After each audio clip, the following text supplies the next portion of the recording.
got that right. Yeah, she didn't tell me that ahead of time. Yeah, I'm telling you now. Stock. It is technically ahead of time. She does have her mic on, so she does know now.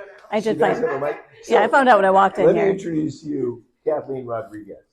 So you're about to see a teaching style, a level of projection, and a level of confidence in her abilities that makes her a top listening agent.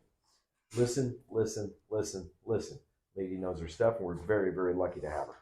So thank you very much. I'm going to give you the wand. Thank you, Kip. Good luck, kid. All right, see you in a few hours.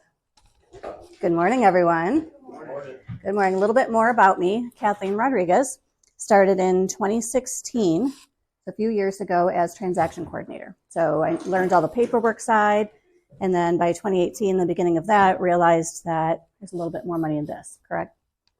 So got my license in 2018. In 2021, my business partner and I started our own team, the Simply Sold team. We've taken that team October of this year. We were the number 6 team in the region for the month of October. So I'm going to take that win for the 1 month. So number 6, 45 regions. So love what I do. Definitely a passion for this. My goal is to start teaching more classes for Keller Williams University. First time I've taught this class, so I do have some notes. Feel free to ask questions. We're going to learn a lot today. How did everything go yesterday? Good. I know Kip is like busting you, but like, how do you feel? Confident, not confident? Well, yesterday we didn't handle it for that long, but we had contracts. Okay, good. Contracts with John? Got it. John and Kelly? Hey, Kathleen. Let me ask you a question. Please repeat it before you fix it up. Correct. Good. Great. Someone close to it. Very good. And then just briefly your names. Tell me if you're new or new to here. Oh, I'm new and new to here. And your name? Melissa. Thanks. Christy, I'm new. Hi, Christy. Hi, Gabby. Daniel, I'm new. Hi, Dan. I've been here for like 8 months, so kind of new. Okay. So newer. Got it. My name's Rusty, and I'm new. Thanks, Rusty. I'm Wendy. I'm the Thanks, Wendy. My name's Steve. I'm new here, but I did do a year at a different company. Okay, great. I'm Jackson. Thanks, Jackson. I'm Kristen, and I'm new to everything, and this is actually my first Ignite class. So. Terrific. Welcome. Glad you're here. Well, today is Connect with Your Market. You're going to learn some various things about the market. Now that you're a realtor, you can go to a birthday party, you can go to a bar mitzvah, you can go to a wedding, you can go to a funeral. What's the first question they're going to ask you? Well, once you say you're a realtor, what's the next question? How's the market? What's something maybe you don't want to say? Bad. What's the other one-word question that they don't want to hear? Don't talk to me. I'm not selling. Something that you don't want to say is, it's great. Have some data. And knowing the data is what sets you apart, because they are going to get the realtors like, oh yeah, it's great. Is it a good time to sell? Sure, it is. So it's knowing the stats, being able to rattle something off to them right away is what's going to help you advance a little bit. All right, so real estate expert of choice. We are on Connect with Your Market today. Today we're going to know your market, build your expertise a little bit, utilize some of those resources. We're going to get some recaps, and then that daily success habits, that's when Kip's going to come back in and beat you down again, make you do those numbers. And he's right, though. I mean, those numbers, if you don't do it, you're your own boss, and you're the one accountable to yourself. So when you don't hit your numbers that day, like, you let down yourself. They are important. Yes? Can I ask a little bit more about your history? Sure. If you were known in the community and had a base here, or what you did to really start it up? I've been here 15 years now. So 7 years ago, I'd been here 8. My kids are now 19 and 20, so they were just in middle school at that point. You had the schools to go through. So I had some schools, not really sports. My kids were kind of shy, and I'm actually incredibly shy too. But so I knew some people, but I wasn't one of those people that was out everywhere. You know, I'd go to church, but was I involved? No. Do I go to school events? Yeah, but I talk to people? No. So it's a matter of now talking to people. And then when you get your name tags, this is important. Wear it. People will look at it and say, oh, you're a realtor? How's the market? So wear it. I have gotten deals from wearing this. Just talking to people. You talk to everybody. Know some stats and then talk to people. So I knew some people. Did I think it really helped me? maybe a little bit. Some of those first deals, I mean, it was nobody I knew. I think some of the first deals, it's scarier with people you know because they know you don't know. Whereas when you're dealing with just the general public, they don't know that you don't know. You got 350 people here that know you got a question, but it's just show up. Just show up because you still know more than them. You took the classes, you do know more than them. And it's that confidence.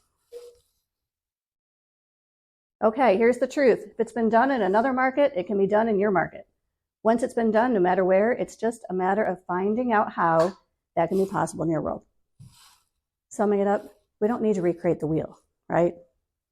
If it's been done somewhere else, it's done here. The market here isn't, it might be different than it is in LA, it might be different than it is in Tampa and in Maine, but how those people find clients, it's the same way you're going to find them here. There's nothing really earth-shattering about what we're doing. So what does connecting to the market mean to you? When we say connect with your market. Knowing it, knowing the statistics in the market and your area. Mm-hmm. Okay, how else can you connect with your market? Community. Social media. Anything else? Making phone calls. Good. And then to answer Kristen's question too about doing it, your social media, personal or business, I'm voting both as well. They need to know that you're a realtor, but they also need to know that you're a person. Because if I guarantee if every post you do is real estate, they're going to mute you. They do want to see your dog. They do want to see that you went on vacation. They do want to see that you had steak for dinner. They do want to see the funny meme that you post. So we'll actually go through it later here about the percentages that you want to post so that you're not just boring them with real estate, but not so much of, cat, dog, steak that they don't know what you do. So connecting with your market is being like all encompassing. All right, so the connecting with the market, now there's the macro level. So we can talk about the Charlotte area market. That's a big market. Do you think I know everything there is to know about the Charlotte area market? No. I can look it up. If somebody asks me, I can say, let me just double check those stats real quick, and I can get it. Then you dig down to your county, then in the neighborhoods. Who here lives in a neighborhood? Okay. So the rest of you are more like country, no neighborhood, maybe no HOA kind of a... Okay. No home? I'm homeless. You're homeless? Uh-oh. I live down in the hotel right Oh my goodness. Well, I'm sure you can find a good realtor to help you. now. I know a couple. You know a couple? Great.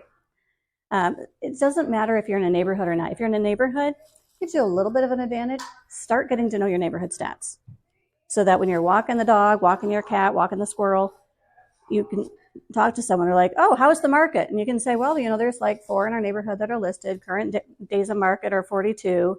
So you know something. If you're not in it, find just in your area.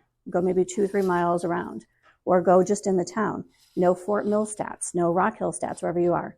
So know those stats. How many times a day do you think you should look at the MLS? I do a lot. As a new baker. I mean, I used to go on the room before I had just to see what's up. Just some years. And that's good. I probably check it 4 or 5 times a day. When I come down and have coffee, I'm checking it, seeing what's coming on, what's coming active. I check it a little bit later. If you've got someone in mind, like they're looking for a specific property, yeah, you just check it. See what's closed. You check the price decreases. You just check all of it. So you're just checking throughout the day. So the MLS has like a lot of different like apps within it. Are there any that like you utilize that help you? The MLS is going to be your go-to, but there's also RPR. And I've got a report from RPR here. It's included in the MLS when you click on resources and then go down. RPR, and part of RPR, you can go to the resources or training, and they have training in RPR.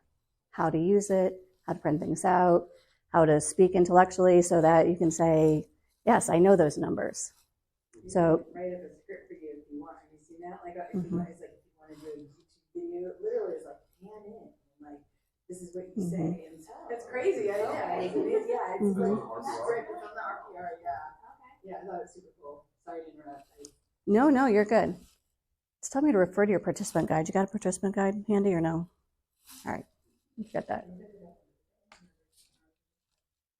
Okay, so what kind of markets do you think there are? We're going to cover that next.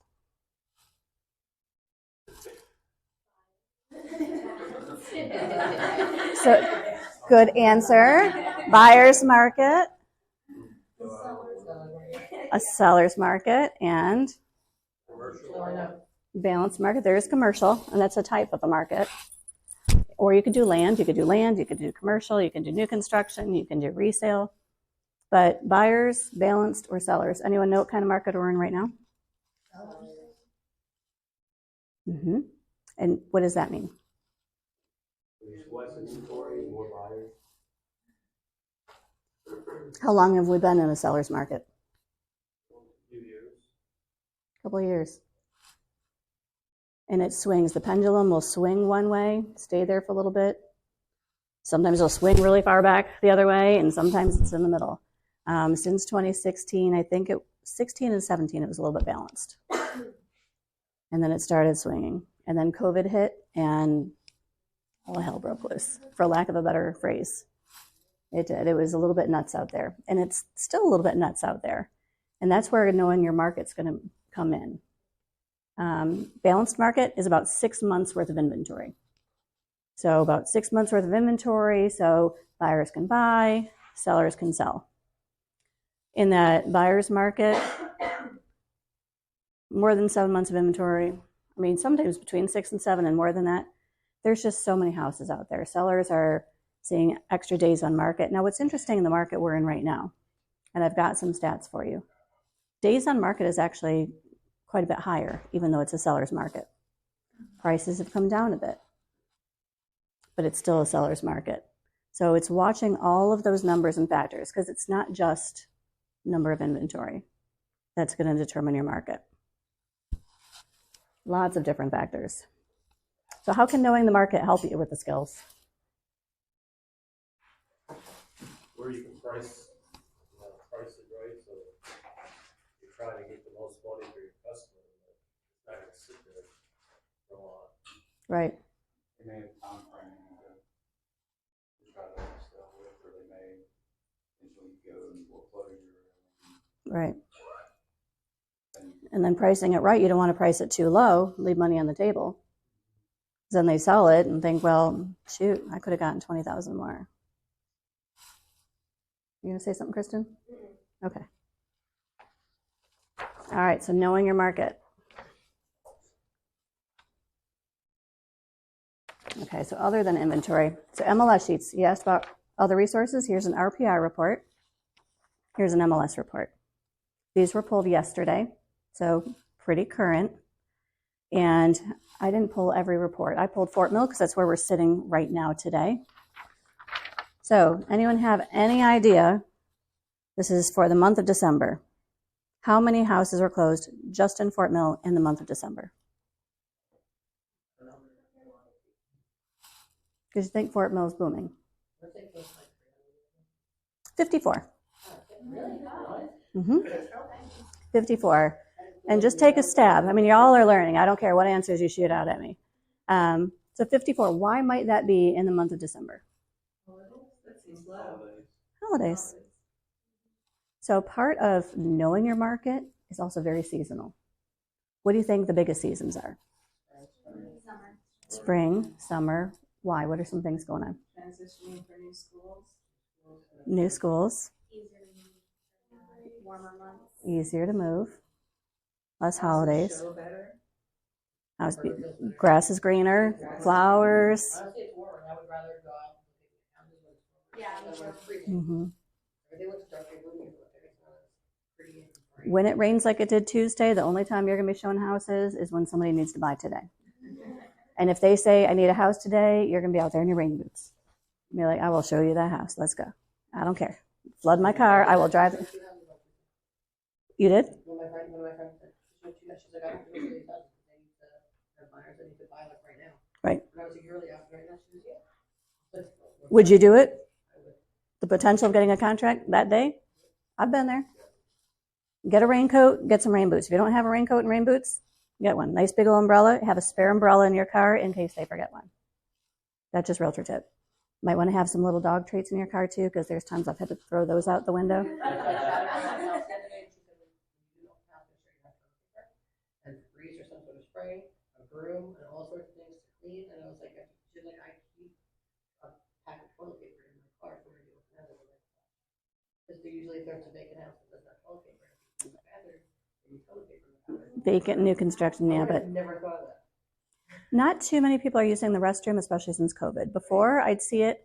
Now it's once in a while, like if it's an emergency or if it's someone who's a senior and be like, can I use the restroom? I'm like, okay. But since COVID, people are a little bit weird, which is fine. I don't mind weird. It is. It's less to worry about, you know. Last thing you want to do is have to like plunge a toilet.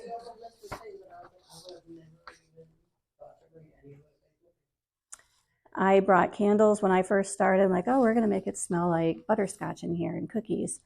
Well, then you have to blow out the candle and then you're leaving and then wax spilled and then this, you live and you learn. So don't light your own candle. If they've got a candle like that, but don't bring your own candle. You'll learn things as you go. We have all failed in many ways. Every one of us has stories. Ask our stories. We can tell you. All right, of those 54 homes, what do you think the average price point was? Average sale price. Okay, 450. Anyone else? 500. 375. 385. Okay, it was 517. What skewed that is the highest closed was 1.8 million. So if we were to take that out, it'd probably be a little lower. Do you know the average price point for this area? It's right about 400. Yeah, right about 400. There's condos, there's single family homes. So you're going to get a little bit of each. So if you think you're going to jump right out there and every house is going to be 800,000, probably not. Is every house going to be 100,000? No, we don't really see those anymore. All right, so that's MLS. Same numbers pretty much out of RPR. It says there's a 1.79 month supply. So that is what type of market? Seller's market. The list to sold price. This is good for your presentations too. I'm going a little off track here. But when you can tell a seller, they're going to go sell their house and say, well, right now there's a 98.6% list to close price. Is that good? Yeah. Yeah, if their house is listed for 100,000 and they're going to sell it for 98, that's pretty close. Because usually they've got in their mind what the lowest they'll take. They'll tell you one number, but they've got something in their mind of the lowest they'll take. There were months when it was in COVID that we were saying 104%, but 98% is not bad. You can tell a seller you'll get about 98% of your list price. That's not bad. And this says median estimated value, 400,000. You're seeing that last month it was down 2%, and over 12 months up 2%. So every month this is going to change just a little bit. And I'd suggest you look at these and print these out. This has average list price. Here's the median price. New pending listings. So I'm going to pass this around. Feel free to look at it. The sold, this is just one report that you can get off of RPR. This is what helps make you the expert of the market. So that when somebody says, how's the market? You don't say, great. But there was an agent that they use as an example in here. He wore a shirt that says, I'm a realtor. So if you're going to brand yourself, wear shirts. We've got an agent in here. She wears her shirt every single day. She might be bored every day when she wakes up, but she wears her shirt every day. And her face is right on it. So do people know she's a realtor? Heck yeah, they do. They do know that she's a realtor because she wears her shirt every day. So you can have a team logo. You can just say, ask me about real estate. So that when they ask you, how's the market? What's your answer? Seller's market is a great time to get in because the new year, interest rates are going to go up, buyers are going to enter the market. Right. Great time to buy. And you can say, well, where do you live? If they say, I'm in Charlotte, you might have an answer. If they say, I'm in Fort Mill, you might have an answer. Currently in Charlotte, an agent in our market center, I think just yesterday, they're going for about 20,000, 30,000 over asking, and due diligence is high. Now, I've got 5 listings in Lancaster. Are those going over asking right now? No. I wish they would. So asking them, well, where do you live? Is good. Why is due diligence high? Just because everybody's competitively trying to purchase the house? So why is due diligence high? Yes, if you've got 2 offers, and I'm sure this is going to be covered in another class, but if you've got 2 offers and you're the seller and it's the same offer, so we'll go with a $400,000 median, 2 offers for $400,000. And one person is giving you due diligence. Now in North and South Carolina, due diligence is a little bit different. I'm not going to explain the 2 states. But if the buyer is willing to put up $5,000 for due diligence or $1,500 for due diligence, the closing date's the same, the attorney is the same, assuming every single thing is the same.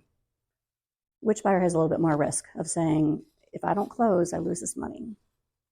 $5,000. So North Carolina, that check is actually written and delivered to the seller on day 1. So that's a way to do it. Instead of increasing the offer, you increase your due diligence. It's one of the tactics. One of. There's price, there's due diligence money, there's earnest money, because that was in North Carolina. Due diligence, again, you write that check, you send it to the seller on day 1. South Carolina is different. You're not writing that due diligence check, they're writing the earnest money check. And in North, you're writing 2 checks. So how you structure your offer to be the most competitive helps, because you can't tell them, hey, what's your highest offer? They can't tell you legally. So it's setting your buyer up for the best way, but not putting them at risk that should they lose it and go, well, you told me to put all this money and now I've lost it. So that's all learning in that. So we talked about the inventory, the average number of days, the average price, and that we are currently in a seller's market. Now, lenders. What's another thing people are talking about? Because when they ask you, how's the market? Yeah, do they know anything about what's going on in the market right now? Probably do. Did you know anything about what's going on in the market before you got into real estate? You watch the news, you see Facebook. Not as much. You see it. Lenders are a lot more flexible right now. Lenders are, but just as a consumer, you're sitting at home. Before you got into real estate, you'd see a news article or Realtor.com is going to be on TV or Zillow. You could watch HGTV. You know something about it. So when they're asking you, if they're thinking, well, I want to sell this year, it's the market. And the other thing they're talking about is interest rates. Interest rates peaked at 8% over the summer. That was a little bit high. We're not going to see the 2% again. The average interest rate, do you know where that average median is? Kind of like between 4 and 6. So right now we're at 6, and knowing those numbers is good. We've got 2 fantastic lenders in here. We've got Matt Krasnoff. We've got Katie Underwood. So First Federal and Movement. There's a million lenders out there. They will meet with you. They'll take you to lunch. They will talk with you. Learn about the programs. Because you'll learn differences between FHA, USDA, VA, conventional, jumbo, all of those. And knowing, talking with your client, some of those differences is going to help too. And knowing where the area is. Lancaster County is all USDA right now, eligible. The county is eligible, now you need your buyer to be eligible. So meeting with lenders, there's a million of them. Once you work with some a few times, they'll start to become your preferred lender and your go-to and like, hey, I got a quick question. Hey, I got a quick question. So it's knowing that. Do you know if still Fort Mill still has USDA? They did at some point. Does Fort Mill still have USDA? I know they did a while ago. The town area of Fort Mill? It was right on the other side of the freeway, not the side of the freeway. Not necessarily. But if you go out to like Clover, York, there's parts of Rock Hill that are. If you go search on Google USDA eligible map, there's a map. You can plug in an address and that will tell you. So if you know someone is qualified for USDA, go to that map, look up the address so that you're not just driving them out to the house and you're like, here's the house, isn't it great? I love it. Well, it's not USDA eligible. So do that ahead of time because guaranteed that's the house they're going to love. So looking that up. You can also get on lender email lists so that suddenly you're the expert. You don't have to look up the interest rates. This lady sends this out every day at 9:30. So these are yesterday's numbers. Well, it's probably in my email right now. So yesterday, and these are national averages, does not mean it's necessarily drilled down to Fort Mill or drilled down to Charlotte, but national average. So when somebody says, how's the market? What's the interest rate? You're not a lender, but you can say, well, for 30 years, about 6.5%. If you know they're a first-time buyer, chances are they might be an FHA loan. That one is 6.5. If they're a veteran and they're going for a VA loan, 6.2. That is going to be your best loan product. Is if they're a veteran, 0 down, they've got different loan to value things, and talk to your lender, learn a little bit, learn enough that you know about things. But when people start asking you questions, you'll be like, that's the money guy. I'm the show the pretty houses person. Let's go ahead and ask your lender that question. So, you hear John and Kelly say all the time, like, stay in your lane.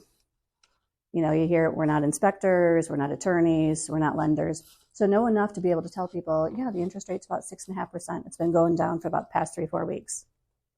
Like for VA, VA actually got to 6.0, and now it's up to 6.2.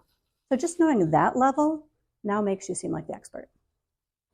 So I'll pass this around because you can see loan to value. And just because it says 6.6%, if they've got a credit score of 520, well, they're not getting approved. But their approval rate, their interest rate is going to be a lot different. So interest rate does depend on their loan to value. But they don't have to tell you that. So you can tell them, like, look, I don't need to know all about your personal finances. Let's hook you up with the lender. Talk with them. We'll get your pre-approval and start showing you houses. So they might want you to show them a couple of houses, and they might think their budget is $350,000 and say, okay, well, let's look at some houses. We'll pull up a range. Let's talk with the lender and get your budget. And I'll tell people, I could show you that $400,000 house that you like, but if you're not qualified for it, ultimately everything else is going to pale in comparison. It's okay to be real.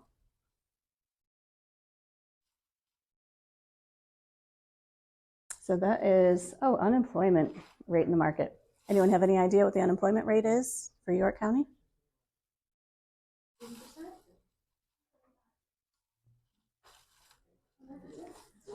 Is this something you'd know on a daily basis? No. Is it good to look up occasionally? So once a month or every couple of months, that if somebody says currently in York County it is 1.9%, which isn't bad. I mean, think of the COVID numbers. 1.9% is not bad for an unemployment rate. It means most people are back, they're working. Working means money, money means homes. We have the lowest wage of all the states in the United States. So. Oh, South Carolina. Yeah. But they're working. Yeah, we're 2 jobs. Okay, what about growth? That has to be high. Any ideas what that number is? Very high. Throw a number. Because I was surprised when I saw this too. 200%? I mean, high. I mean, growth and 200% would be a lot. If we were at $1 million to go to $3 million in a year, that'd be a lot. What do you think the growth rate is for the Fort Mill area?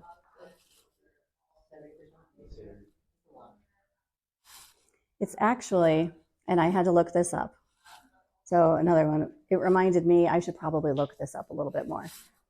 The growth rate in Fort Mill, because again, I only really focused on Fort Mill since that's where we're sitting, from 21 to 22 was 0.9%. From 22 to 23 was 1.9%. So it actually doubled in a year. We came down here originally to visit my family in 2013. No, 2010. And all of this stuff that was here was we lived here. I was just like empty. And then we came back when we moved. We came back here a few times and we moved here. And we moved here in 2015. I couldn't even tell you. It was a whole completely different place from within 5 years. It is. In 2015, I sold my house in Steel Creek.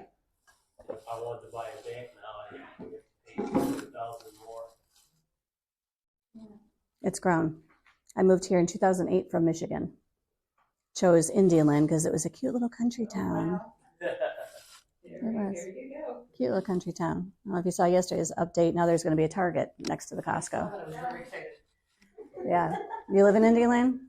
I live in Fort Mill, like kind of close to you. But when you're at Costco, you can hit a Right? I was Yeah, very we've got excited. 521. Yeah. So Maybe we'll go- part of knowing the market too.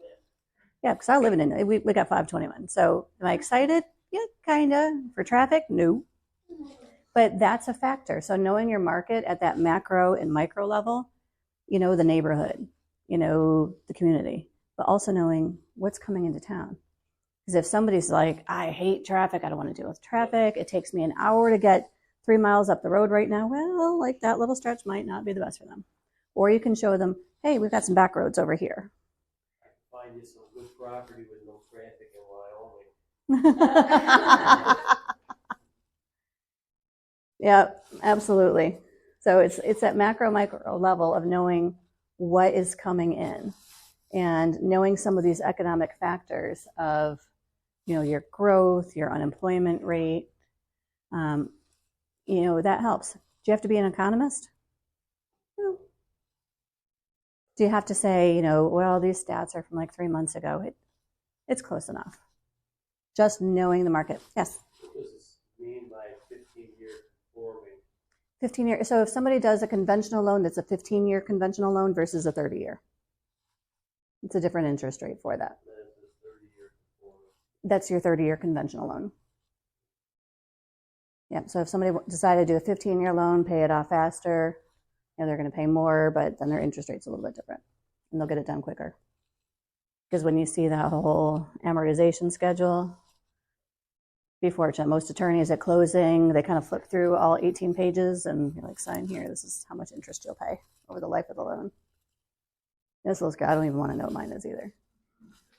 So yeah, you don't have to become a research scientist to know all these things. You don't have to be an economist, but it's knowing that market.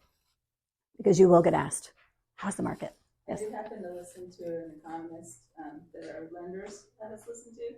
And just to share, on March 20th, the feds announced a lower interest rate. And there's 15 feds, and they all agree that the interest rate's going to drop 0.5 point to 1 point, which means all the buyers are going to enter the market. That's why you want to focus on the first quarter. And the thing that I thought was cool is they said we've had 63 years of straight appreciation, which is an average of 4.2%. I thought that was a good stat if you want to do social Well, media. they're supposed to lower it 3 times this year. Yeah, so March 20th is their next major announcement. If you guys want to post up. Yeah. And I'm sure this is in a different class too, but that's a good conversation point for people of they're going to lower the interest rate. So if somebody says, well, I'm going to wait for it to lower, what might you say? I could try to get it in now before if it lowers, there's going to be a lot more people thinking like you. That's exactly it. Buyers are going to rush in the market. When buyers rush in the market, what happens to the prices? They said 5 million buyers will enter the market at that point. Wait, where are you hearing this? His name is Habib. He's great. I didn't know. I'm sorry. Oh, I'm sorry. Go ahead. So, Mountain Movement Mortgage had let all of us get in on their economist, and he's known for predicting forecasting. And his last name's Habib. You can actually buy into his program, but I have a whole page of notes if anyone wants to get just for my social media. But yeah, I thought that was interesting. And that's your conversation point. So knowing those markets, if they're saying, well, I'm just going to wait until it lowers. Your point is, and you can't force anyone to buy a home. You're just the information piece. But saying, actually, if you bought now, when prices have dropped a bit, days of market a little longer, sellers may be a little bit more willing to negotiate, which they have been, except apparently somewhere in Charlotte. I got to find out where that house was. Say, if you get in now, say most lenders, never say all because nothing's all encompassing. Most lenders will do a free refi in 6 months. They'll do a one time free refi. So it means no closing cost. You can tell them that. One time free refi. You have to wait 6 months. Yep. So It takes like 6 to 9 months for them to find the house they like. this is after they close. So after you close, you've got your interest rate, it's about 6 months. Then you can refi. So They might not like their payment and they're watching it go down, but they'll be happy when they can refi and now the value of their home has gone up because everybody else has jumped into the market. Sorry to interrupt you, but another thing that Movement said is they'll provide reports for our clients to show them what their equity will gain over that half point or the point that they're gonna save. And it's amazing. You may as well get into the market. There's a little calculator I added it to my Yeah. website. You can add like all that stuff, just basically like this is how much you save. It's like renting. It's called renting versus buying. Right. Over a period. Oh, Like, that's- this is literally what's it how much called? you will save. I'll show you later. Okay. Well, some people, they're saying marry the house and date the. Date the rate. Great. You know? Mm-hmm. Date the rate, marry the house. Well known. And another phrase is if you sleep on it, someone else will be sleeping in it. That's a good one. Mm-hmm. Feel free to write that down. I didn't even create that. That's okay. Just plagiarize everything you hear because you'll use it at some point. So besides knowing things going in, when you're going to do open houses, right? Right. Open houses are great. Open houses are great for the sellers because you're doing social media for their houses. They're great because they're bringing in buyers. Often the buyer that walks in the house isn't buying that house, but they want to buy a house. And now, ta-da, they met an agent. So when you do an open house, what are some good things to prepare for that as far as knowing the market? Know the neighborhood there. Know the neighborhood. Others sell and, okay, yes. I have a quick Yes. question. I'm actually doing an open house tomorrow in my neighborhood. Great. I happen to know some like insider information on that, like who's listing their houses coming up soon or what they're asking for. Is that anything I'm allowed to disclose? Like if like, So you're hosting an open house that's already listed. You know another one that's coming up? Yeah, well, two just popped. Yeah, another one's coming in. I already told those. This one. Another one's coming in, and then one popped up like while we were talking. Unexpected, but then I know of another one that's probably going to be in a few months. So I don't know if I'm, if I say, hey, the next people listing are planning on listing at 320, and this one's 295. I mean, am I allowed to say No. something like that? Nope, that would be more of a pocket listing. If you knew some of the insider information and just be like, watch the market and say, I have heard of someone that's going to be selling soon. It's this type of a model. Because that person selling, they might not list it for 320 in 3 months. The market could change. Right. So you can say there's another one coming up. There is another one that's already written that I think they're running live on the 26th or something. If it's but- in coming soon status, yeah, you can talk about all of them. If you Okay, get someone that walks in that open house, they look at this house, and if they say, this is the house, Right. let's write an offer now. Great. They say, well, I like it, but I don't like the backyard. Yeah, I'd prefer the first floor primary. And say, well, there's a couple more for sale in the neighborhood. I can give you some information on those if that interests you. Yeah, you're trying to sell the house you're in, but you're also trying to get buyers. Right. It's okay. So if they're incoming soon, they're active. I was just Definitely. curious, like, just if I knew, because they told me I was lucky and everything, like, it's not, it wasn't told me as privileged information, it was kind of like casual neighbor talk, and I didn't want to say Yeah, and anything. that could change, like that person could change their mind and just say, I do know someone in the neighborhood that might be selling in a couple of months. So if you did want to give me your information, as soon as that comes up, I can contact you. It's being able to say that. Like my daughter's best friend, her parents have been talking about moving for like a little over a year now, and every like 4 or 5 months, she's like, yeah, I think we're gonna move such and such, and then that month comes and goes, nothing. So it's People just- talk about moving for a long time. Yeah, you'll see that a lot. Hey, I'm going to move this year. Great, when? Well, maybe when the kids graduate. Or you'll get the empty nesters. Kids are in college. I want to downsize. When? Well, now I got to pay for college. So, but it's staying on them, and it's that social media. And when you get to know your clients, and it's a relationship business, social media is great because you're commenting. They're having babies and a cute baby. I get invited to baby showers, weddings, housewarmings, birthday parties. They become your people. They're your friends. You show up and smile because they're going to refer you to someone. Or someone there, like, oh, you're their realtor? Like, oh, who invites their realtor to a barbecue?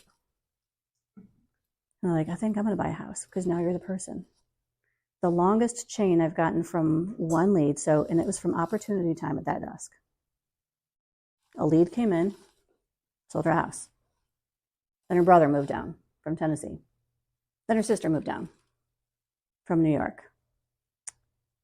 Sister referred me to a friend of hers. He's still looking. Referred me to another friend of hers that just bought a house. Friend now referred me to, because she moved from an apartment, referred me to someone in that apartment. Well, you would think that realtors would know that. You know, I was with Century 21 and out here, it's the same thing, you know, what they both say. But I had realtors that don't keep in touch. The one here that helped me buy this house, never heard from her. She could have had this. She could have had this for selling. There are definitely stats that it's roughly, I won't be exact, roughly about 75% of people, when asked right after they close, would you use that realtor again? Yeah, sure I would. When they track them down line, it's only about 23%. And the reason is because they didn't like them. They forgot who they were. Yeah. They don't remember your name. Like, oh, I think it started with a K or something. But if you're on their Facebook, you do that 33 touch program, you're just in their face without being in their face. Yeah, I mean, the one that helped me buy the one in Myrtle Beach, I worked with her after that. She never stayed in touch. You know? Mm-hmm. I mean, it's just. And even if you liked her, if she never stayed in touch, now you've got, your friend, and she's got two of you that are saying, well, I use this person, and the other person, I use that person. But my person, talks to me all the time, and she dropped off chocolates. Now you're going to go with the person that gave you chocolates. Rather like before, there'll be people from out of state that are like, hey, you know a good realtor? I'm like, don't ask that question here. Please don't ask that question here. You're like 700 comments later, and there's 700. Yeah, they've started posting anonymous. I have gotten leads that way, but at some point it's like, oh, jeez. Yeah. So open houses, though, it's your own neighborhood. But if it wasn't, know where the pool is. So when somebody's like, what about the neighborhood? Well, the pool's down the street here. This is how much the HOA fee is. Now, I have a question. Is the HOA fee that would be listed in the MLS? It is in the MLS, listed in the MLS. I would definitely pull up the disclosures on that house so that you know that the roof was installed 2 years ago or the HVAC system is 25 years old. Know the information on that house, but know the neighborhood, know a little bit about the community, pull those RPR stats or the MLS stats and say, well, currently in the neighborhood, average days on market's about 23, and this, here we are at 28. So knowing now the neighborhood, knowing the city. So it's knowing all of those stats, knowing if you're hosting a house in Indialand that we'll just pick on Bridge Mill, which is right across from where Costco and Target are going to be. Bridge Mill's an awesome neighborhood. But if somebody doesn't like traffic, it's knowing what's going on. Mm-hmm.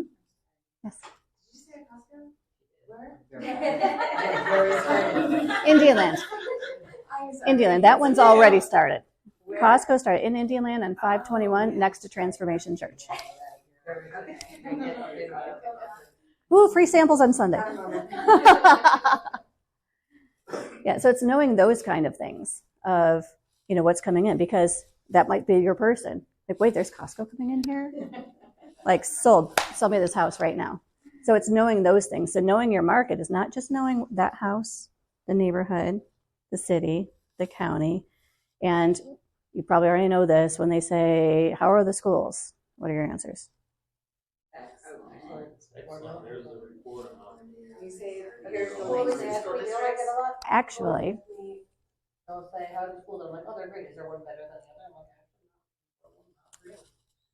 I'm like, they need to do their research. Ding, ding, ding. We're going to have Gold Star over here. So yeah, you're definitely going to want to tell them. But as a realtor, you have to tell them and say, well, legally I can't tell you what they are, because I might tell you one's great and then your kid fails. And I might tell you, oh, that school's horrible, and now your kid's valedictorian. Like, say, legally I can't tell you that. The reports are online. Please do your research. Go to the school pages, go to the websites, ask the community, ask the neighbors. You can direct them to the Fort Mill School District. Yeah, but it's not you saying it's fantastic. My substitute teaches CMS, so I know a lot of it. Right, and you can't tell them this is a bad school or, Oh, there is. Trust me. Yeah. So you have to I don't go to that school anymore. Too many fights. right. So they have to do their own research for that, just like the sex offender registry. They encourage you, don't look that up in a neighborhood so that you're not pre-biased and prejudging, but encourage your buyers. hey, if crime is a concern to you, please visit the local police station, go to their website. School district, if schools are important to you, say there's a lot of schools around here, go to the district website. Maybe your inflection might help them decide, but you can't legally tell them one school is better than the other because it's all about, you don't want to get sued. It's all about not going real estate jail. Or like, hey, Fort Mill has, like, right now Fort Mill is, like, some of the schools are the blue ribbon schools. I'm the PTO president of one of the schools up here, and, like, I know, like, their grades are fantastic. Most people will know that coming in. If they're even from the out of the area and they're looking in Fort Mill, they probably did that. And they say, are they the top schools? And say, because you did. See, they knew ahead of time. So they already know that. Kids, yeah, I was like, I need good school just in case. And if they say, oh, I saw Fort Mill's the top schools, are they? And say, Fort Mill's got great schools, but please, do some research, talk to the schools. Mm-hmm. Rock Hill, a lot of their schools are schools of choice. So even if they're not zoned for them, they could still choose to go to a different school. Is that something? That's something that you can say. Okay. Yeah, because that's giving them information. There are schools of choice you can choose, but please go to the schools, talk to the principals. See what the education's like, see what their curriculum is. So, yeah, absolutely, saying that there are schools. The whole day aside, during the week, usually Fridays, the parents can come in and still have meetings with them and show them walk around while they quite kind of like. Good. I did it, and it was great. Good. They didn't know who she was, I thought trust her more. So what are your ahas from like this whole first section? Know your market. Know your market. You know where to get the data, so you know where your market is. Know where to find the data. Good. Know like what the data means, so you can explain it. Right, not just spitting it out. Interpret it. Someone that they don't understand everything that we see, so you gotta put it in layman's terms. Exactly. You could say there's 1.9 months inventory. Yeah, they don't know that themselves. Right. So knowing the data and being able to explain it is good. Any other ahas? Just like going places. Oh yeah, that's great. Blah blah blah. This is why. I never thought of that. Yes, But you have to talk about it. you do. You have to talk about it. Like how you have to, like when you're at a place and people ask you how the market is. Oh, yeah. Yeah. Well, I read I saw a thing on the news before. Don't ask your kids when they come home from school, how was school? Yeah. Because all they're gonna say is good or bad. Fine. Like, ask them something, like how was lunch? What did you sit with? It's sort of like the reverse. People ask you how the market is. You don't have to answer like a kid, good, bad. It's the adult version for sure. So what's one thing you're going to do today? Study the market. Study the market. Look at my MLS. Yeah. Looking at the MLS. Actually, Good. when you tell them to make phone calls, I'm like, I will, but I don't know what to say. No, I didn't know. It kind of gives me a little ideas of And what for I your can say. social media, getting to know the market. If you don't have listings, are there builders in the area that have inventory? Yes. Social media. Go to a builder and say, today I'm at Edgewater for True Homes. Here's their model home. It's so beautiful. I love what they've done. If you're interested in buying a new construction home, contact me. But then you get to know about that community. Talk to the on-site builder agent. How many homes are you building? How many people are buying it today? What are your amenities? So get to know these areas. Post them on your social media. Don't do it just for the social media, but that is the know your market. So wherever you live, try to go to all new builders in your area first. So always start small. Know your tiny little market, your micro, of your neighborhood, of where you live. Know the different neighborhoods, because you might be in a neighborhood and you know what your HOA is. You know how many homes are in your neighborhood. You know where your own pool is. What about half a mile away? There's another neighborhood. Do you know where their pool is? You know how much their HOA is? You know how many homes there are? Process still the same. Mm-hmm. Because they typically like to market and do all their transactions on their own. Oh, is the builder market? As like, developments and stuff. They will welcome you to come in and post pictures of their houses. Because the builders, they will welcome you to come in and post pictures of their model homes. The inventory, it's free social media. They will welcome that. Some builders, and ask them, do you allow agents to hold open houses at your new inventory homes? Some of them will. And you can host it and be like, hey, I'm at this, new construction community here, built by D.R. Horton, Lennar, whoever. And now you're hosting an open house. They've got free social media. People are coming in. They're already ready to pay your buyer's agent. The process is still the same. as any other. Mm-hmm. Good find. Yeah, they would be the listing agent. You'd still be the buyer agent. But go tour new construction communities. Tour the neighborhoods next to you, even if you don't live in a neighborhood. Go around there. There are neighborhoods around you. Get familiar. The guy in Myrtle Beach I worked with, they would email once a week, whole list of houses, and some made great deals to buy them. It is. Yeah, it's input. Yeah. And then knowing people's personality types. You'll get into that, and there's probably a disc class too. Yes. If we post an open house with a piece store, to bring like a buyer agreement with you in case somebody says, hey, I'm an agent, looking for one, would it be like something I could do? If there's an open house, would it be smart to bring a buyer's agency agreement? What does everybody think? Oh, yeah. Yes. What else should you have with you? Disclosure, brokerage relationships. Always have that on hand. Because you have to show that first, right? Before you Or like engage after. in real contact with communication. Just providing. Where do you get those? They will be in command. In command. In DocuSign, in command, all of those. What was the first thing you said to have before the disclosure? Buyer's agency agreement. Yeah, if they say, I want this house, shoot, have it all. Print out, definitely have your MLS sheets and have a copy of the property disclosures there. So open house, somebody wants to know about the property, when the roof is installed, everything, have that with you. So are those sheets on the MLS? Yes. And The property disclosures? Yeah. Yes, they should be. And if the agent hasn't uploaded it, sometimes they don't, email them and say, hey, can you send me over the property disclosures? They're required to have those. It is not anything bad for you saying, can you send me the property disclosures? But yeah, have that at the open house too. Because someone will walk in and go, well, how old's the roof? How old's the HVAC? No, It actually happened at a house. I was shadowing someone, and somebody came in and said, hey, how old is the HVAC? And I was like, that's when you come in, and it was.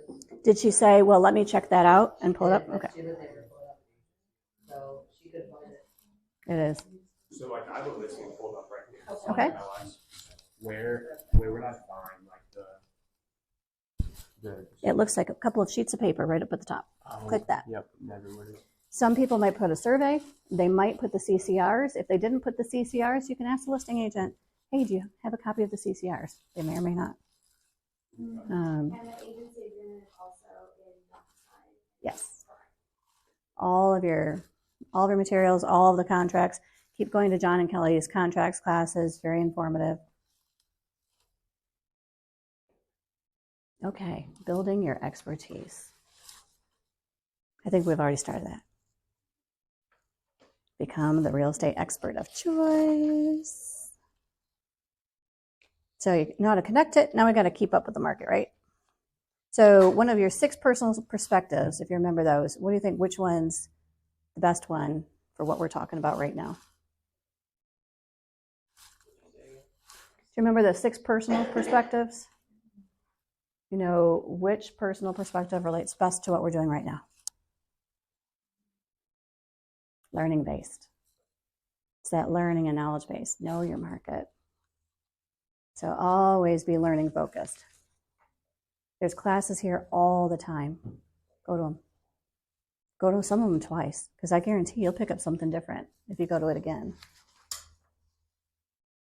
All right, building your expertise. So you know your market.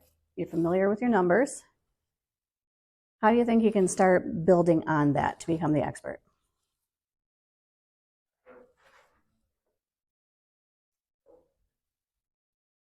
Learn who's in your market.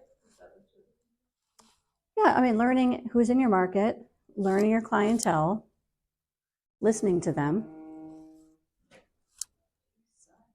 And then the headlines. What other headlines are we seeing as far as real estate these days?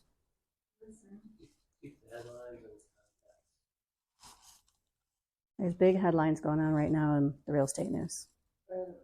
Rates or Lawsuits. Yeah. I know what that one. Yeah. They talked to me yesterday about orientation.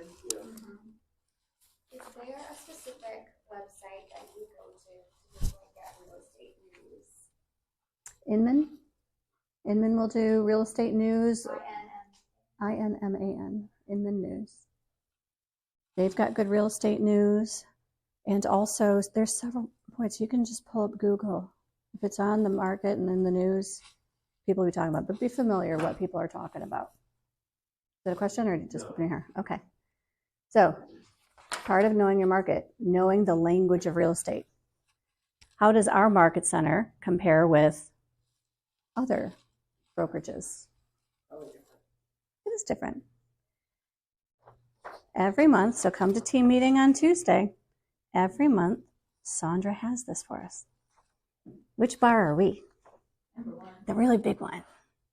The really, really big one. So when you go to a listing appointment, your listings, if you haven't ever had a listing, are our listings. Well, currently our office is listing. I need some Bibles for that. We have 11% market share. Out of 100, one office, 11%. And this is just December or November's numbers. So on Tuesday, we're going to. This will be, if you go right now to the Keller Williams Connected Facebook, over to Files, and it'll be the December team meeting. And this was page 30. Because it didn't print a couple times, so no, it's page 30. So this is going to compare. So we had 11% of the market share. Next was Allen Tate Realtors Rock Hill. They had 4%. And we've got the listing and the listing is green, buying is yellow. So this is good to have in your listing packet when you go to listing. So knowing the market, but knowing how your market center is performing in the market. Is that an advantage that our market's doing great? Yes. Is there a place where I can find maybe like a template or something for a listing presentation? Yes. You can talk to me afterwards and I'll give you some places. Where can she find a listing presentation? Template or something. I started looking them on Canva, and I was like, oh, they're cute, but there's no information on them. I don't even know what to put in it. There are places that you can find listing presentations, and you'll be definitely covering listing presentations in here. But yes, and Google is also your friend. There's also a site on Facebook, Canva for Realtors. Canva for Realtors, creating your marketing. Canva is where you create some flyers. So if you were to create this or create a flyer for your open house, Canva. And is it Canva for Realtors or just regular Canva? Well, go to canva.com and that's where you create it. But there's a Facebook group called Canva for Realtors. They will look at your Facebook and see that you are a realtor. They got templates. So it goes back to the beginning. We don't need to recreate the wheel. It's been created. I looked at a bunch of them yesterday, and they were really nice, but I was like, but it just gives you like, it doesn't put it to and like it just gives you like a little brief like this would be this would be this would be this would be it doesn't give you the information. For the template? Yeah, and I was like, I wouldn't know what to put in like the 700 boxes it gave me. You're on page 17, we're on page 3. Yeah. Yeah. You'll learn it. We're not going to leave you guys high and dry at all. So get that in the monthly meeting. Include that. That is one free page. Throw that in your marketing presentation. Because you're still new. That's good numbers for me. My team's 2 people. Stacey Saul's team has a lot. I mean, she can just use her own numbers. She's got some stats. Dream Team does. But this is you. How many listings have you had? Well, currently our office. You are the office. Use it. And then noticing that change. So when you look at it next month, see how it changes. Because these are the market center year-over-year trends. It's a lot of pages in here. You won't understand all of them. I've highlighted a couple. So closed units. In December of 22, for our market center, 145. 23, 154. So we were up 6.2%. So it's knowing those numbers. Knowing how is our market center doing? How are we capturing the data? How is our market center leading the market? So we're doing great in market. And there's also the My KW page. You go to reports. Know your year-over-year trends. Know your trends. Know that you sell. This is part of knowing your market, because your market's what you're selling. Know that, well, I sell typically 4 homes in January, 12 in June, and 1 in December. Knowing your market. How can you fill the gap in December when you're low? How can you keep your momentum going when you're busy? Let's pass that around as well. So it all goes into, like, I mean, knowledge is power, guys. It's knowing your numbers, knowing your personal numbers. We know who's going to beat you down when you don't have it. He's going to keep you in check. But it's knowing your numbers. Do you think most people in this office know their numbers? Yeah, they do. They track their numbers. You're tracking how many leads you've got, tracking your sales, tracking your closings, tracking year over year, tracking your profit, tracking Fort Mill, tracking Rock Hill. So then we're going bigger and bigger. It's going from that micro to macro again. But it's knowing those numbers. Yeah, this is not doing that to be mean. It's going to get you in a habit of knowing your numbers, because, as I said, the only one that can fire you is you. So when you don't hit the numbers, you just disappointed your own boss. And if you know you need to hit 10 contacts or 20 contacts a day and you hit 15, guess what you got to do tomorrow? Tack on that extra 5. Knowing your numbers. All right, so now we're going into knowing your clientele. Who's your buyers? Who's your sellers? Does it benefit? And does the market put your client at risk? Got to think about all of those. So you monitor the numbers. Is your conversation different if you're dealing with a buyer or a seller? Yes. Is some of it the same? Yeah.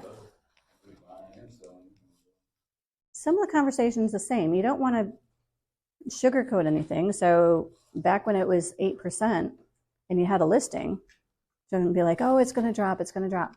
Say, well, currently interest rate's 8%. That might reduce some of our buyer pool and their affordability. It's better to just put it out there. If there's an elephant in the room, just call attention to it and be like, hey, here's a huge elephant right here, and I'm going to talk about it. And that is so hard when you're new, is addressing that elephant. You're like, oh gosh, I don't want to tell them that it's 8%. Like, they might not buy. Right. Yeah, so you got to know the clientele. Who's going to benefit from the market? Who's not? How are you approaching those conversations? But don't be afraid of the elephant. Talk about it, because they'll respect you for calling out the elephant. So they're going to talk about lead generation soon in another class. But notice trends of what people are saying to you, because you'll know what's concerning the clientele. Lately, it's been interest rates. I hear a lot about interest rates. What's the interest rate? What's the interest rate? So that's what's concerning. We hear a little bit about the lawsuits, but really not a lot. Not too much. But just notice those ebbs and flows and the shifts in the market, so that as you're talking to those buyers and sellers, you know which market's better for them and which market is better for your buyers. So you talk with the people. What people are you going to talk to? Everyone. Goes back to this, right? Wear it. That's your market. Another person will phone up, she was telling my dog in the street, and I'm like, oh, by the way. And I know she just moved to Cheap Beach. She moved to move closer to her mom. And it's like an hour and a half or so away from here. There's nothing here. She goes to the back. And I was like, oh, I can help you with that. Right. It's wearing a shirt, wearing a name badge. They're going to stop you, even at the gas station, like, oh, you're a realtor? How's the market? My husband tells everybody, he goes to work.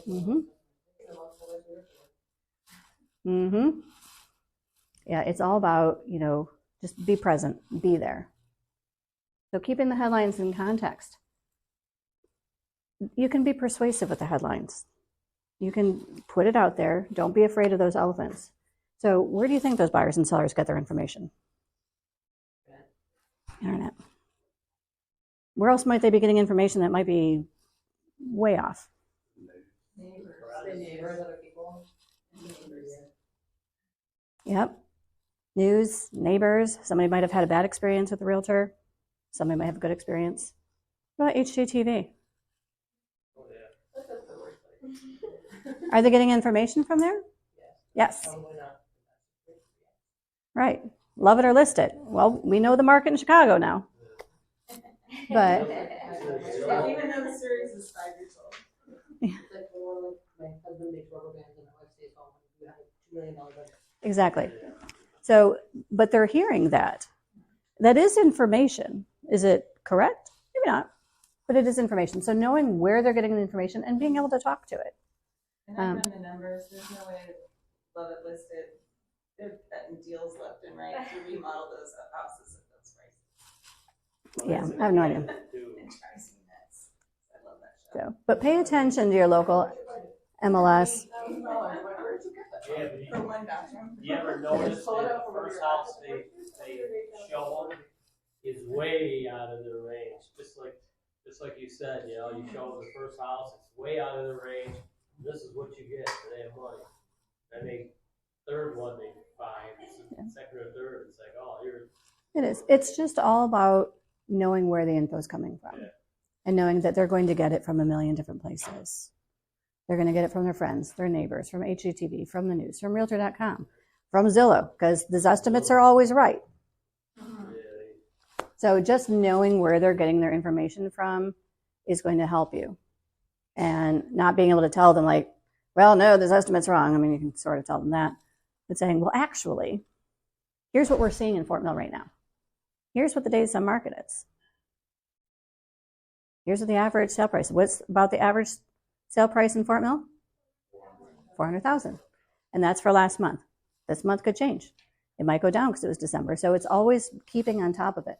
Don't know those numbers once and never go back to it. All right, what's some ahas from this segment? It's thing, the website for Facebook, Canva for realtors. Yes. Good. It'll create some marketing materials for you. You can create logos on it. You can create business cards. You can create things. Don't recreate your wheel. All the documents you should bring to your open house. Bring documents and your property disclosures to open houses too. What else? They call you for a reason, folks. They call you for a reason. You're the expert. You're not the expert. Why they need you? Better know your stuff. Even down to knowing where the pool is. Use RPR frequent, like daily. I use RPR a lot. Yes, is it daily? It depends on what I'm doing that day. If it's an office day, I'm saying from my computer, yeah, I'm looking at it. When you do like an area search, is that on RPR? Is that bringing up what is active in that area? You can. It does. It connects with the MLS. You can get to it through Canopy. Go to resources and scroll down, and RPR connects to Canopy. It's the same data. But Canopy is not going to show you that we had 2.9 months of inventory. RPR is going to chunk it down in a nice little report. And be able to send someone that report, that's no secret. Well, here's the report for your neighborhood. You can do that. All right, resources. So you've used some resources. What are some other resources we're going to get into? What do you think? What can you use to help you know the market wherever you are?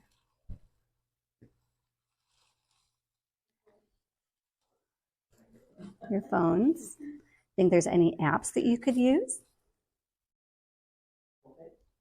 Which one? What about Command? Does everyone have Command on their phones? Who doesn't? If you don't, download it now.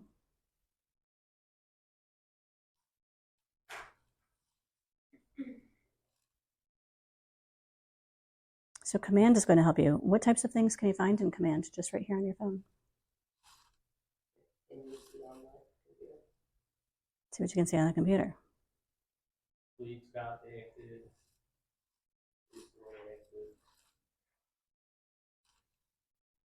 Opportunities, cultivate, employment,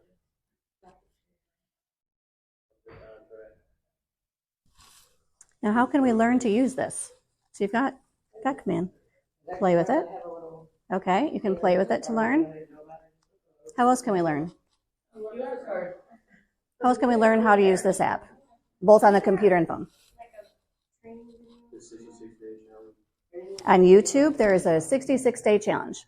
So if anyone doesn't know that, on YouTube, 66-day challenge. They're all about 5, 6, 7 minute videos Watch one a day. Like 12.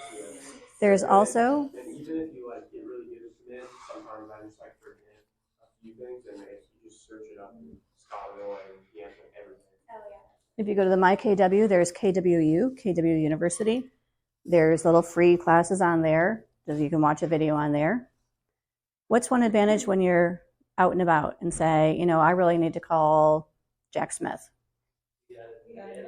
Yeah, you've got it in your cell phone contact, but what about when you go to your contacts here and call him from the app? Did you know? I'll track it. Did y'all know that?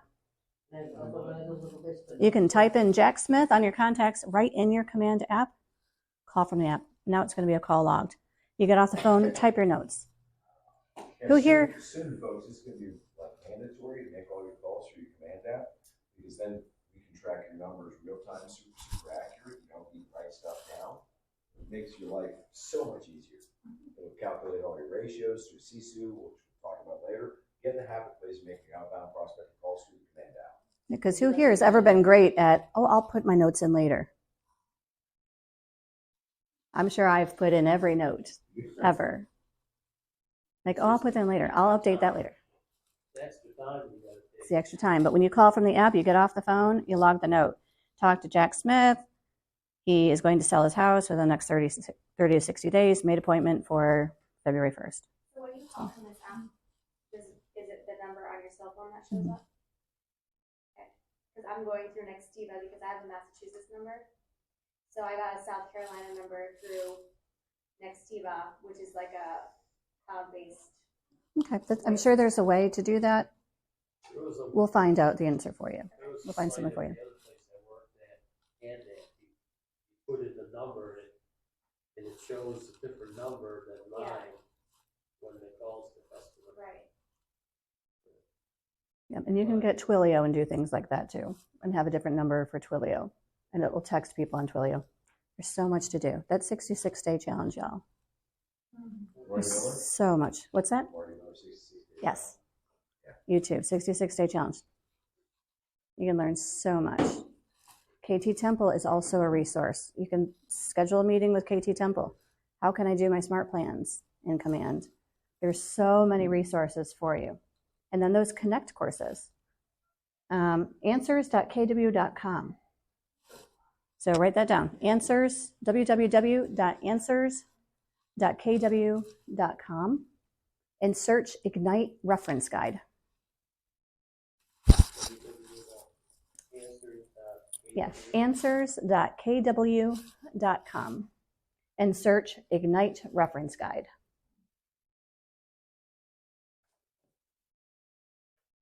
It's your single platform. It's got everything in here. It's like one-stop shopping for you as a realtor on the realtor side of being able to run your business. So, it's technology. It's free. There are agents out there paying for different CRMs.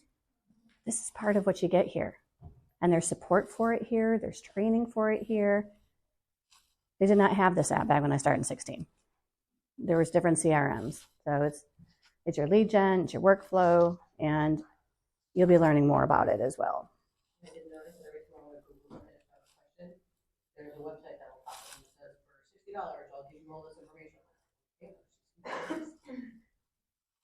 Yeah, and then there's the setup and everything. Especially for information I don't even know if it's going to be done.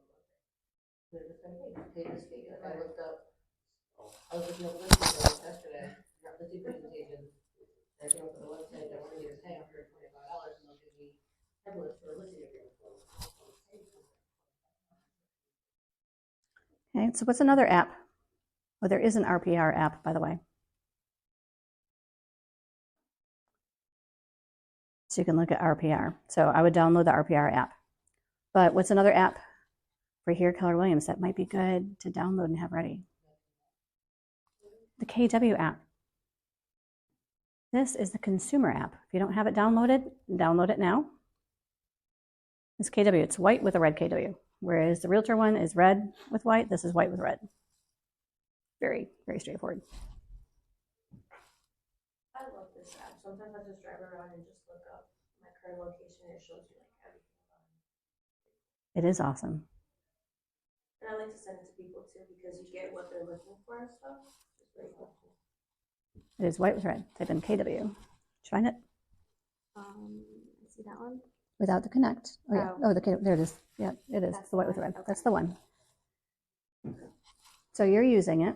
Yes. What are ways you can use the KW app? What do you mean? So you said, what's the first thing you said so everyone can hear it? Oh, when I drive around places, I put my current location. It shows you like the houses that you're selling, and you can click on it. It has a lot of information about it. Yep, you just click that arrow right at the top in the search bar. Click the arrow and it just zoomed right where we are. These are more home price. You can look up if it's townhouses, condos, houses. Townhouses, condos. It has neighborhood names on here. What about when you're traveling? You know what's fun? Next time you go to the beach, pull the KW app.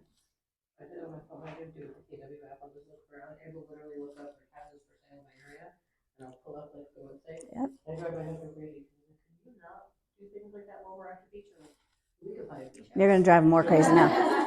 Then he'll say, better sell some houses. That's exactly what he said. Yeah, you're really going to drive them crazy now that you're in business. So when you click on your profile, make sure you fill in your information, put your picture, you got your information, because down here, I mean, you've got information for Keller Home Loans, Keller Offers.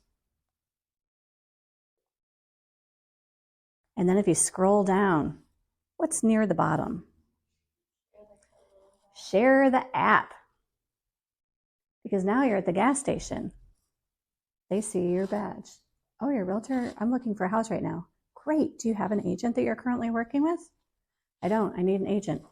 Here, let me send you my app real quick. You can log in, start searching for homes. Let me get some information from you. Where'd you get the,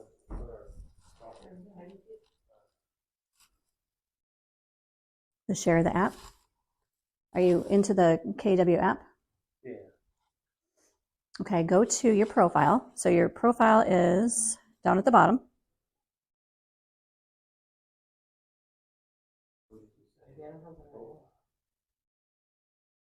The speak guide, save more. I just clicked out of it. That's your account? More, your account. So when you click more, you see your account. Scroll all the way down above legal. Share the KW app. Because now that person thinks that's really cool and exciting. You just share the app. You've got their number, get their name, and then you follow up and say, I know you're working. We don't have a lot of time to chat. Log into that. I'll get your name. When's a good time to talk to you more? But now they're going to start searching because you've already said before you became a realtor, you were searching apps everywhere you went. Are other people looking at houses online? Yes. They're looking at houses online everywhere. Where should they be looking at houses online? Your app. Question. Yes. I think command or the instructions from Scott said not to make yourself in here because it's customer based. So I'm going to go and I should sign in and add my information. Into this. Sign in and add your information. Because if I sent it to you, my name's going to pop up. Am I on the right thing? What's this? And then scroll, share the KW app. But make sure it's you. So practice it, send it to a friend, spouse, family member. You got to log in first. Yeah, because up at top, you'll see my picture, my phone number, my email address. If you're not logged in, then you're just sending them no different than realtor.com. But when you're logged in, you can see me afterwards. You got to know your Keller Williams account, which is your name, probably a number.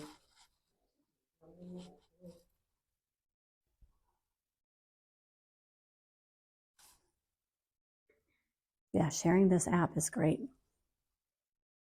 The other thing you can do is that once you've got someone that's actively searching, the MLS, you can set them up on a saved search. Did you know that? I knew you could do it. Do a search and you hit save, and then you can send it to them, and that's when the MLS works for you. MLS Client app is separate. And that's another good one to have. Your whole front page of your phone is going to be all realtor apps. But in MLS, you've got Jack Smith that you met at the gas station who's searching for a 4-bedroom, 2.5 bath home with a garage in Fort Mill.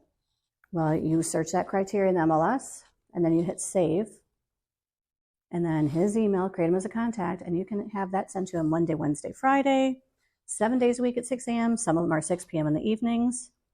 And then Monday, Wednesday, Friday, right about 7 a.m., he's going to get those. And you didn't have to do the work.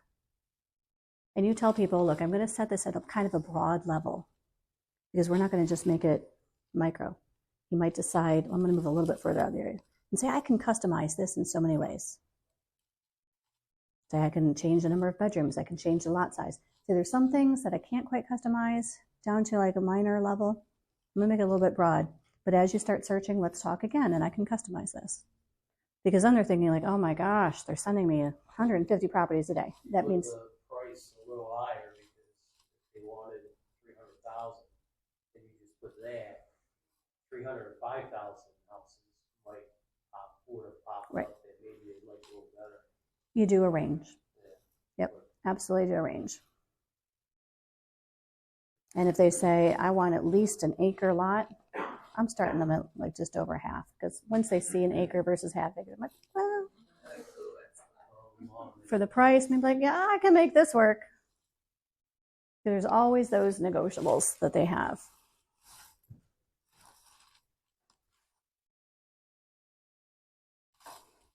Is everybody in the app? You're playing a little bit? Figure out my answer. So this app is connected to Command? You said, Not connected to Command per se, but it's going to be connected to the MLS that they can search. Just as KW. Yeah, the KW app. What about affordability calculator? What if you're at a showing? You can pull this up. What if your person, let them know about this because they're going to have pretty much this access. Now they're going to go to a property for an open house and it's not yours. Make sure you tell your buyers, hey, if you go to an open house without me, make sure you mention my name so that, you know, I can follow up with that agent later and see if there's any additional information I can get for you. You don't want to say so they don't steal you. I just want to follow up with that agent later, see if there's any additional information I can get for you if that house is a fit. But your buyers are going to use this affordability calculator. If you're at a showing, you can pull this up and say, well, it's not going to be exact. We're going to have you talk to the lender, but just on a broad base, here's what we're seeing. Being the information highway for people. Goes back to that knowledge is power. Questions about this? Okay, any kind of ahas from it?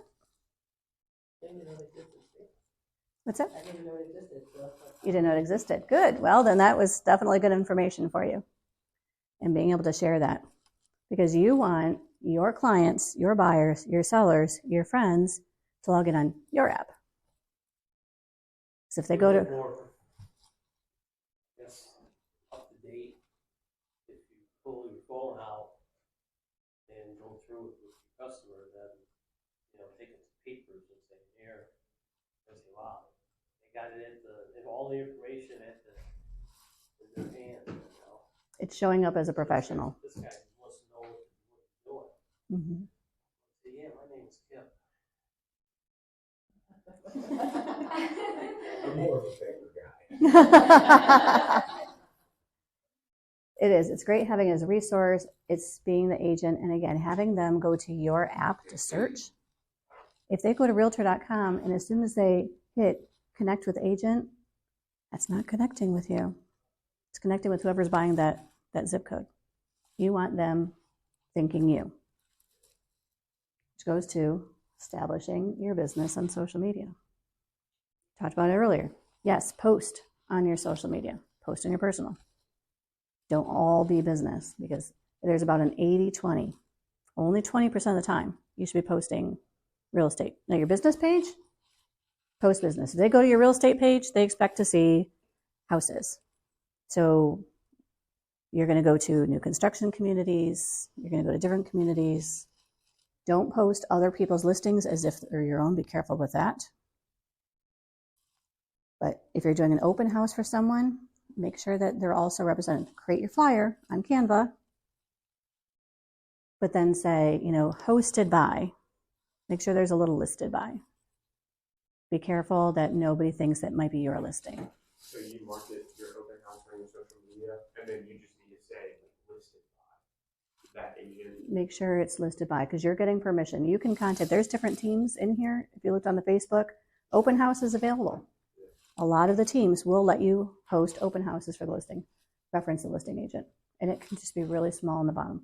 You don't want to find the wrong listing agent that might report you as claiming their listing is your own.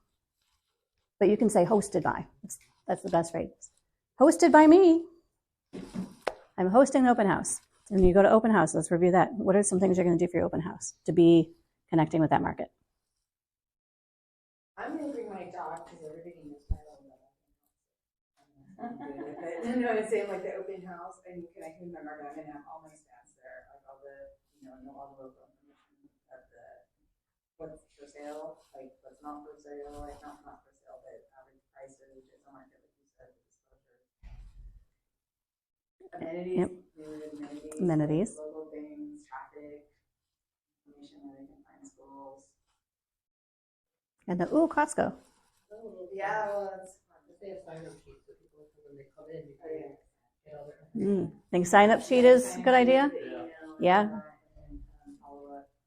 You can capture that on paper or digitally. There's ways to do that digitally. Google form. Canva, see? Love Canva. Create a sign-in. And let them know. I'll follow back up with you. Get their permission. Otherwise, it's like, oh my gosh, is that crazy realtor called me 18 times from the open house? Like, I'm going to follow back up with you. Is that all right? If they say, no, don't ever contact me again. Now you're on the do not call list. But say, I'm going to follow back up with you, see what you thought. And if this house isn't a good fit, there's many more that we can find that are going to be similar. Social media. This goes to Kip. 10 posts a day, 5 comments a day, 1 direct message a day. But the post a day, what are we doing other than open houses in the market so that we know the market? Where are we going? Calling people. But what else? Where can we go to know the market? You're driving. Driving where? Everywhere. So who's going to go to a new construction community soon and take pictures there? Okay. You don't have to do every idea. Find some things that are going to work for you. If you try to implement all 100 ideas everybody says and you're running out there, you're going to go crazy. I'm going to create a letter with my information myself. That is a great idea. Substitute teacher, leaving the information on the desk. Like, hey, by the way, I help sell buy houses if you know of anyone. Okay, what about door knocking? Is anyone going to go to door knocking in here? I know this goes in lead gen and this is a whole different day. My friend used to do that. Yep. And taking your dog too. That's what I learned to do, like actually. I've taken my dog before too. The golden retriever, because everybody loves golden retrievers. You gotta hold them back sometimes from being playful. But door knocking is good. And it's knowing the market. What if you door knock in a neighborhood that's not your own? Is that okay? Watch for the soliciting. You may get kicked out. People will show you on Facebook. Their Facebook is like, oh my gosh. Mm-hmm. Some people have them on their front doors.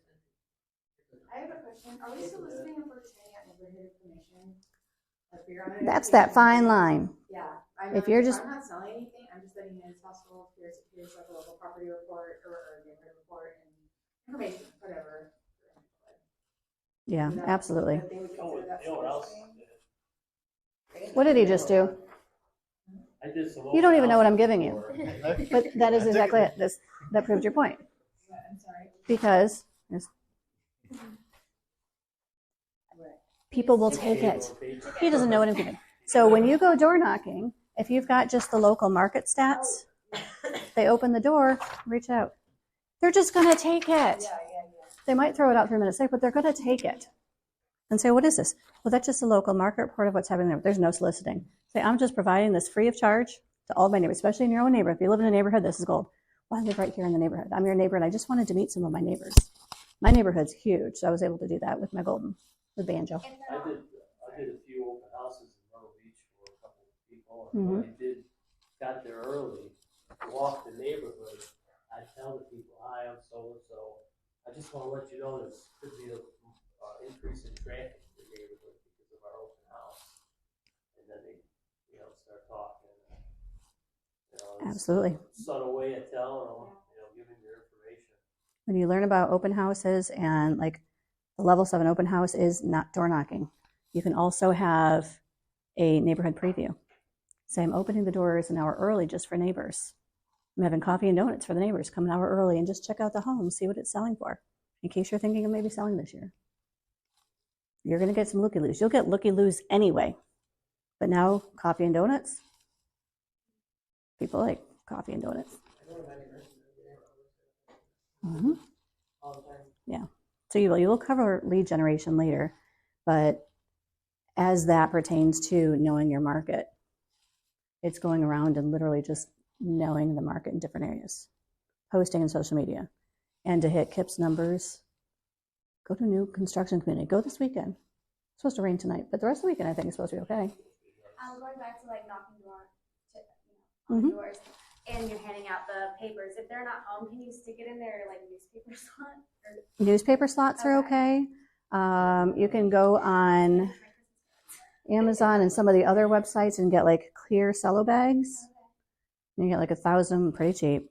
Just clear cello bags that you can fold something up in. And if you put a little piece of candy, don't spend a bunch of money. Halloween's a great time to do this. And just like 1 or 2 little candy bars. If it's hot, don't do chocolate, but a couple of Smarties, and you hang on the door. People are going to open that up to pull the candy out. But this is not rocket science. A little version of it in my house. And I got like 4 of them in my mailbox. I forget it every summer.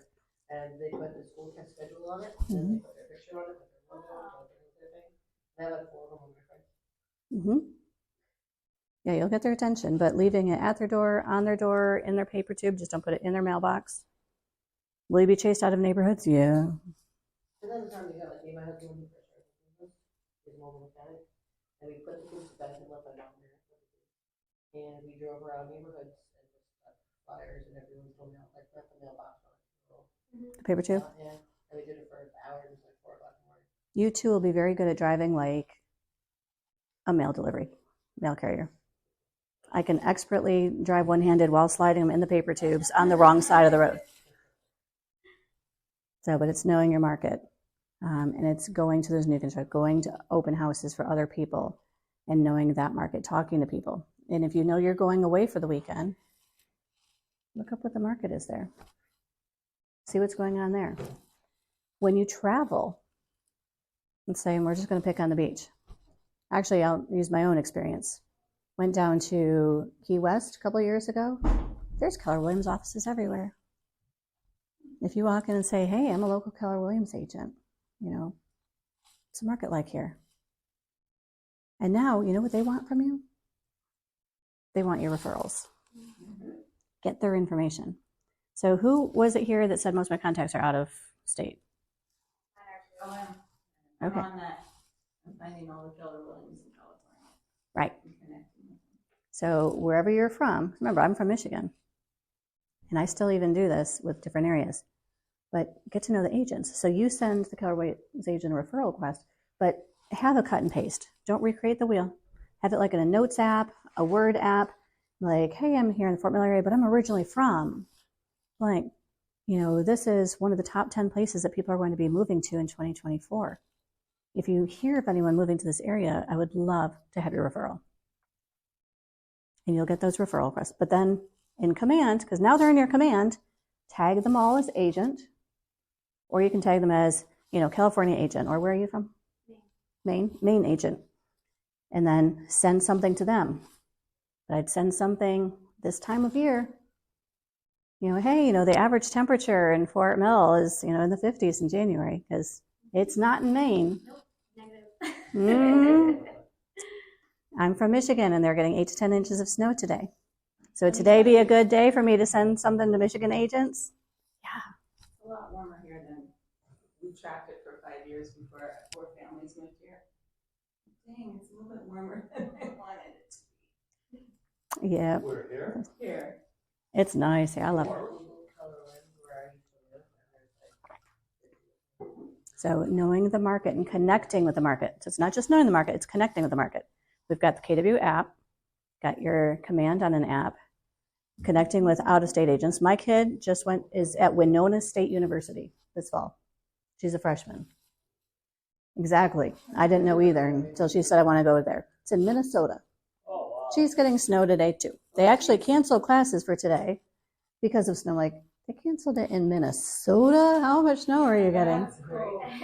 It's cold. I think it was -2 this morning with, I don't even know, the wind chills. But when I took her up there to take her to school, I drove by a Keller Williams office. What did I do when I got home? All the people. Sent the referral request to all of those agents.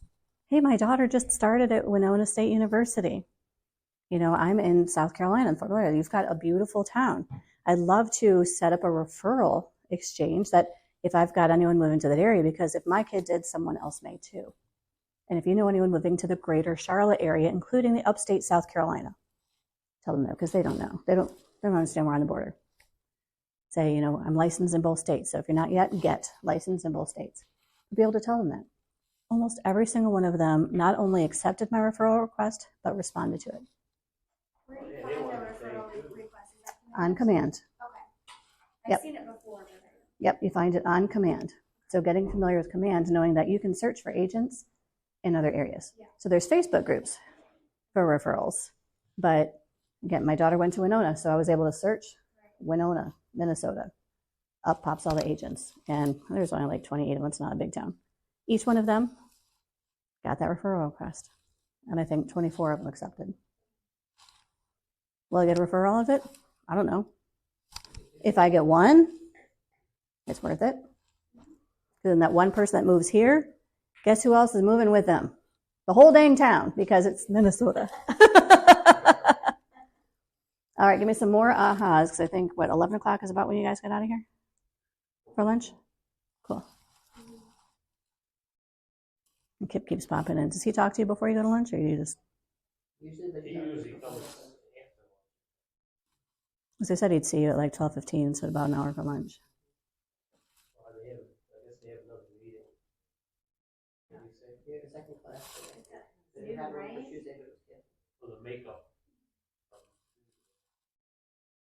I thought Well, that it was was them. all this bad weather today, so I was trying to look. I have no responsibility here whatsoever. But it doesn't look like anything has happened, because they said there was supposed to be 6 days. Oh, tonight. Oh, yeah. Tonight into tomorrow is another storm When I coming. looked yesterday, it was like 2 o'clock today, and I was like, Gonna end by then. which helps me out, Yeah. because What do we they do? will We might close get it. snow, they say, on Tuesday. If the wind didn't go for it, they'll close it. Yeah. No.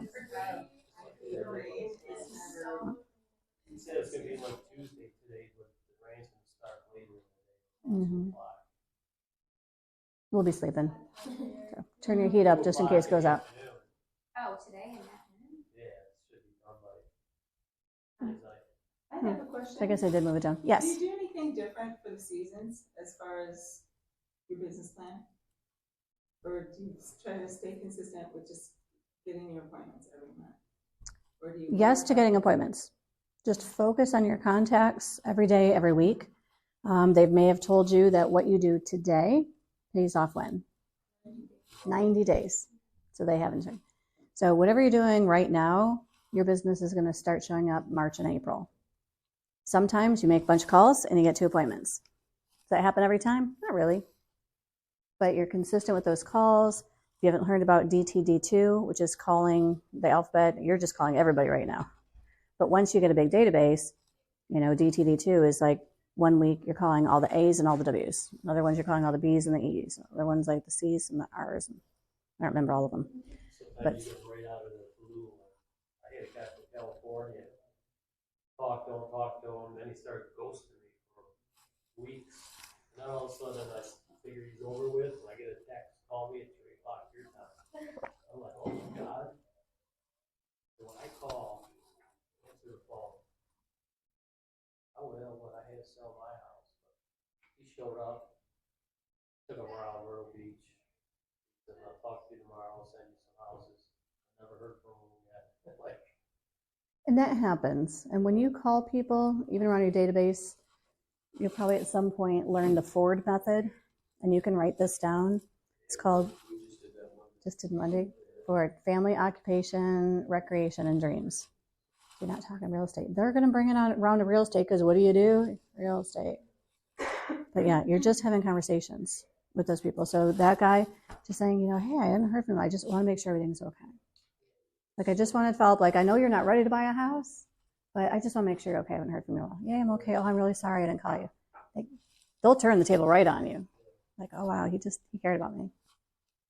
So making those care calls when you're brand new, it sounds like, hey, guess what? I'm in real estate. But once you get going more, because you're going to have that 33, used to be 33, I think it's 36 touch program now, you're going to be reaching out to them. Their birthdays, their home anniversaries, maybe once a month a newsletter, Valentine's Day, maybe Easter, November, a lot of people do pie events. So it's 33 touches. But then some of those, at least 4 times a year, if you learned the DTD2, 4 times a year is just phone call. A good way when you're door knocking, so you want to door knock, you don't say, are you thinking about moving this year? Because that puts people on defensive. Like, I don't know. I wasn't sure if I was thinking about moving. But if you can ask them and say, hey, I'm just here to give them the information. I'm just here. I've got a couple of buyers looking in our neighborhood. We're looking in the area. And you can say, we've got buyers because we are now Keller Williams. We do have buyers in the area. We have buyers in there. You do? And say, one of the agents in my office does. And being that this is my neighborhood, I thought I'd help. We have buyers My neighborhood's in the fine, area. because Rebecca Collins was in my neighborhood. So it's kind of like, every day we're like, well, do you work with Rebecca? I'm like, no. But saying, we've got buyers in the neighborhood, and say, do you know if any of your neighbors have been talking about buying or selling this year? No, it's not defensive on them. It's, and say, well, we do, like, if there's someone in the neighborhood, if someone comes to you, can you reach out to me? And then at the end, like, were you thinking about selling? Because now they're like, it works. yeah. Slide number 2 here. Don't recreate the wheel. It's been done. Ask agents. Some of these top agents, this market center, I love because agents are so willing to tell you what they're doing. They're not hiding information. They don't tell you what I'm doing because they're going to do it. They're going to help you. You can ask some of these agents, can I buy you a cup of coffee? Can I get 15 minutes of your time? The super busy ones, they might have 15 minutes. Other ones, they might give you half an hour or an hour. Can I quiz you about blanks? So they know at least what they're walking into to be able to talk about. Can I quiz you about, like, how you door knock? How are you geofarming your neighborhood? Can I ask you about your marketing? A lot of them will talk to you. The agents are here to help you. They all want you to succeed. Because when you look at that one graph, the lower, how's our market center doing? Our market center is doing great. Our whole market center does great. Does that help everybody else do great? It sure does. It is. You're in a great place. I'm glad y'all are here. You'll see me around. I've got an office in the back by the bullpen. You're quite a bit. What last minute questions do you have for me before you go to lunch?